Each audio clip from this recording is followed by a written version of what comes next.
Hello, everyone. This is Samit Vartak, CIO of SageOne Investment Managers, talking to you from India. Along with Lighthouse Canton, we are running SageOne India Master Growth Fund, and which is mostly specialized in the mid and small cap, emerging opportunities from India. So I am extremely pleased to provide you some insights into what's exactly happening in India, and especially in the mid and small cap space. What are the opportunities? So hopefully, this short video would be useful for you in getting a little more perspective of the changes which are happening on ground in India. So, as widely published, Indian markets in rupee term as well as dollar terms has outperformed the emerging markets, comparable emerging markets as well as the developed markets.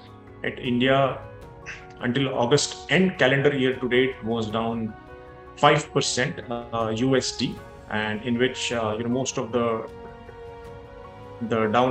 downward pressure was because of the currency depreciation. There are only a couple of markets, emerging markets like Indonesia and Brazil, which has outperformed the Indian markets. Otherwise, most of the larger liquid markets, whether it's developed markets or emerging markets, were down, in the mid-teens to some above even 30%.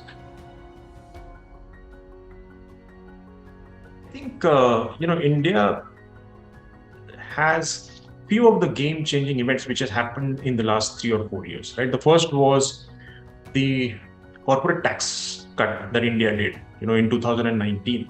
So tax were cut from 30% to 22% for corporate India.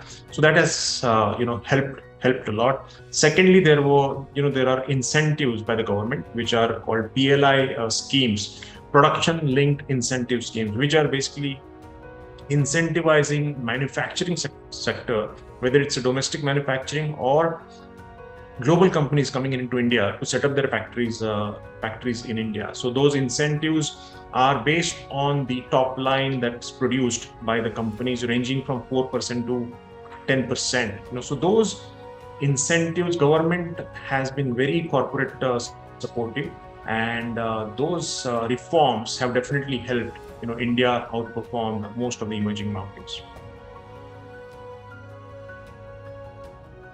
So global investors surely, I think, are worried about India because of the relative valuations of Indian markets compared to the other emerging markets, especially China, and then the global developed markets.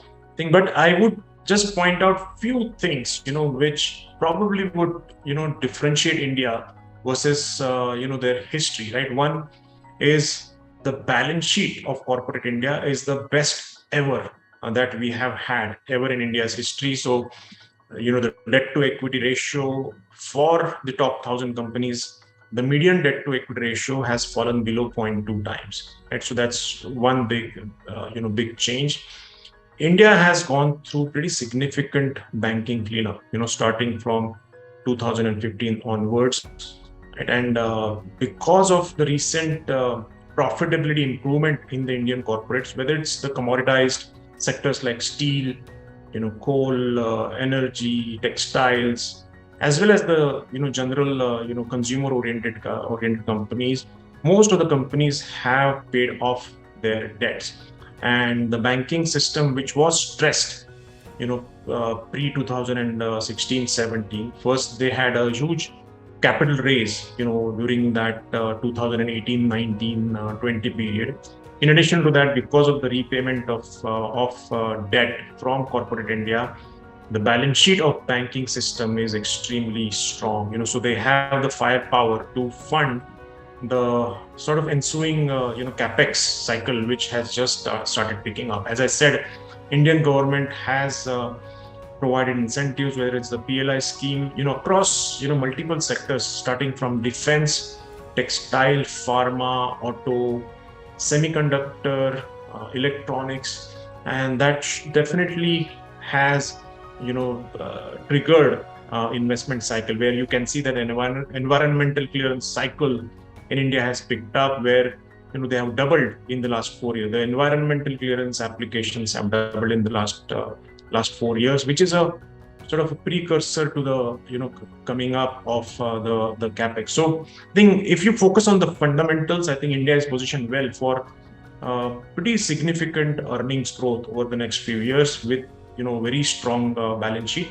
In the short run, yes, valuation is a concern, so one needs to be careful because India has outperformed.